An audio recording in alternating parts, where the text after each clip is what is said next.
Welcome everyone, Christine here with a discussion about Gor-Rok, the leader of Itza in Total War Warhammer 3 Immortal Empires. Now, the Lizardmen as a race in Warhammer 3 are not the best. They're not the worst either. They're just kind of in that middle ground, middle space. But if you are looking to play a Lizardmen campaign and Oxyatl and Tenowin just aren't fancy enough for you, you always have the ability of playing Gor-Rok, who is available for free, as opposed to the fact that both Tenowin and Oxyatl are DLC Lizardmen Lords. Gor-Rok is just available to everyone, and he has a ridiculous level of power. I mean, it's standing right next to him from the very beginning of the campaign. His name is Lord Kroak. This is the first and very significant benefit in a Gor-Rok campaign, that you do start with Lord Kroak. Now, there's various benefits over here. Beyond the fact that Lord Kroak has several really powerful abilities, Deliverance of Itza 1, 2, and 3. So we're moving from tactical nuclear weapon to intermediate nuclear weapon to intercontinental nuclear weapon over here with Deliverance of Itza and the significant level of power that you do have with these abilities. I mean, this is just really upgrading these abilities because you already have them. So that is powerful enough, but then you also got to consider this. You also have training and replenishment over here. Now, you can get a replenishment as the Lizardmen through other means, of course. You can always get Skink Chiefs, but the fact that you start with a replenishment hero that isn't tied to your usual recruitment of heroes means that you can get the Skink Chief for another army and have two armies with replenishment. This is already a pretty substantial enough benefit beyond the fact that you got a walking nuclear weapon that can also give you training early on in a campaign. So that is really powerful for Gor-Rok to start with that. And mind you, Gor-Rok would still be really strong even if he didn't have Lord Kroak. Lord Kroak is just kind of like the point that's like, yeah, you're just going to curb stomp everyone that's going to stand in your way.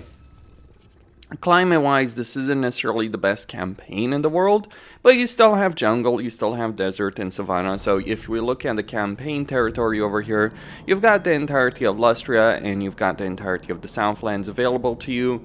And while your campaign may be limited to those geographic areas, it is still a fairly sizable chunk of territory.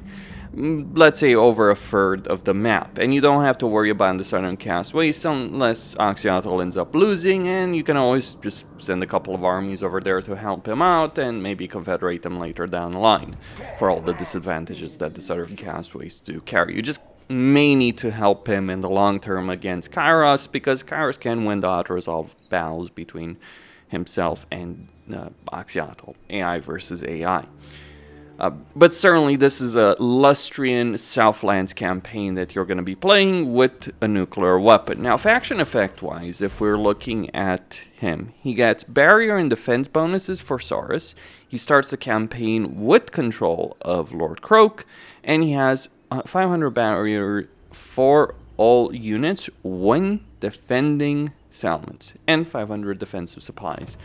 So if you're looking to play a more defense-oriented campaign, certainly that is pretty powerful. You can also get 1,000 barrier hit points for the Right of Resilience over here, and immune to contact effects and expert charge defense. Like, Saurus are already pretty powerful by default, and you do start, even though you start with the tier 1 settlement, it is a special settlement, and you are going to be able to get it to tier 2 fairly quickly. You just gotta wait for it. Like, you can already start constructing it into tier 2. Now, there's a couple of downsides in this starting position, but overall it is a fairly safe and secure starting position if we look at it, because the only real threat over here might actually be these guys in the Sacred Pools. Let me explain why that is. Lizardmen factions don't necessarily like each other that much. I mean, it's neutral, but it's not a positive relationship. And these guys, yeah, they've got a bit of beef with you. You don't want to fight them because they have a really powerful army, so you might just be incentivized to take some territory and trade it with them, and maybe get a confederation through that with them. Yeah, Tenowin's got the upper hand in that respect, by the way, if you're looking for a diplomatic confederation. You do, territorial-wise, have 2 landmarks in your starting settlement, one that gives you a significant amount of medicinal plants production and growth in all provinces, and casualty replenishment, which is always nice and something that Lizardmen can struggle with. Then you do get the diplomatic relations benefit, as well as benefit against demons, which is not important because you're not really going to be dealing with demons in this campaign. You're going to be dealing with Skaven. You do have another landmark that's pretty close enough that gives you a hero recruit rank and hero recruitment for King Chiefs in all provinces, which is pretty useful considering the fact that you want to get those guys on the front line as quickly as possible, and then various other landmarks over here.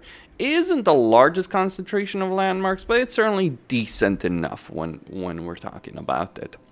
And then when we're thinking about Gor-Rok himself, I mean, this guy's a walking tank. Like, seriously, he and Lord Kroak, they don't need an army. Lord Kroak is hard enough to kill as it is. Gor-Rok just runs into the entire enemy army, takes all the damage, and survives it.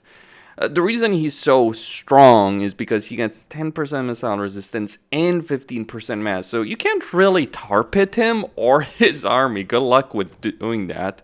He gets physical resistance, melee defense for Saurus, melee defense for physical resistance for Saurus in his army. He gets melee attack, Unbreakeable to the death, replaces to the death ability. So yeah, he's kind of freaking crazy when you're looking at it, and regeneration. So my point is, good luck trying to kill him, because it's not going to happen. Like, killing Gor-Rok is one of the hardest things. Like, I think, like, only Tyrion compares, really, to Gor-Rok's survivability. And honestly, like, if you're ever in a situation where you're facing Gor-Rok in battle, yeah, it's going to be a fairly lengthy battle. He's not going to break. It's not like he's even worse to deal with than Tyrion, because Tyrion's at least on a mount that there's various benefits when you're dealing with a mounted character, and Tyrion can break. Gor-Rok can't break, so I guess you're just fighting the battle healing cap if you ever deal with him in a battle. And when he's under AI control, he doesn't have Lord Kroak, he's capable of getting Lord Kroak. Remember that. You better pray that never happens in a campaign against him. Though, to be fair, I've mostly seen Mazdamundi pick him up, or someone else. But generally, I don't think I've ever seen a campaign where Gor-Rok has actually gotten it. Oh, but it actually gets worse, because he gets 2 items that make him even stronger in terms of physical resistance, armor, ridiculous levels of survivability on this. And this fits very well with the Saurus army. Like, the Saurus army is capable of dealing the damage. That's not a real problem. It may not necessarily be the highest possible damage, but Lizardmen armies don't necessarily win for dealing high amounts of damage unless you're dealing with chameleons, kinks, and stalkers. But with Saurus, it's more about the sheer survivability that Saurus have that just outlasts anything the enemy can throw against you. Well, guess what? You've got far higher survivability with Saurus when you're playing as Gor-Rok, and furthermore, you've got the significant nuclear capability as well. So you've got the damage dealing capability for Kroak, and you've got the survival aspect for the fact that you can start recruiting Saurus from the very beginning of your campaign. They may not necessarily be the cheapest Saurus, nor the best damage dealing Saurus in a campaign, but they certainly are the best in terms of survivability in this particular campaign. Like, that barrier benefit for the Rite of Resilience is absurd. It's only 5 turns with a 15-turn cooldown, but that's not really the worst. Like, you're just waiting 10 turns between being able to use that Rite. That's certainly a good situation. There are factions that have it far worse with respect to Rite. So we can talk about how the Lizardmen could be redefined. So if you're looking to play a generic Lizardmen campaign, like, I mean, Kroak, yeah, he can make it work. Though I would say Kroak has a shitty campaign starting situation, whereas Gor-Rok is actually in a pretty good state of affairs. To explain that, he starts at war with this minor Nurgle faction, which is not going to be able to stand up to him, suffice to say. Like, seriously, you just obliterate things over here without any effort whatsoever. And then you go deal with all the other problems that exist in this campaign, or the only other problem that exists in this campaign, and that is, of course, Lord Kroak. And once you deal with Lord Kroak, maybe selling the Southern Sentinels back their settlement if he's taken it, or taking another settlement and selling it to them so you can start on that road of confederation.